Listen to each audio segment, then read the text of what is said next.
সোনাউল্লাহ সাহেব স্যার মানে উনি কি ছিলেন অ্যাকচুয়ালি? মানে সোনাউল্লাহ সাহেব ছিলেন একজন পোষ্যপুত্র, আচ্ছা। কিন্তু নিজের প্রতিভা বলে হুম।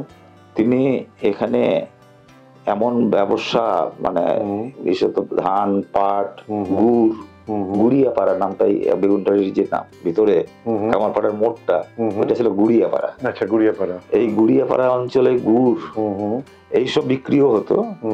ধান, পাট এগুলা তিনি ব্যবসা করতেন। ব্যবসা করে এত বড়লোক হয়েছিলেন, প্রচুর জমি জায়গা কিনেছিলেন। মালবাজারে তার জমি আমি দেখেছি, গেছিলামও।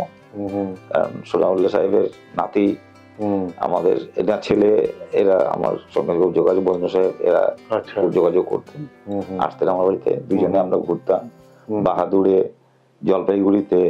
জলপাইগুড়ি শহরের বহু জায়গা walk of state, walk of সম্পত্তি, অর্থাৎ এই সম্পত্তি বিক্রয়যোগ্য নয়, দান করা যায়। কিন্তু এই নিয়ে মামলা মোকদ্দমা চলছে, অনেক বিল্ডিং হয়েছে, বহুতল হচ্ছে, সেগুলো প্রতিবাদ হচ্ছে, এইভাবে চলছে।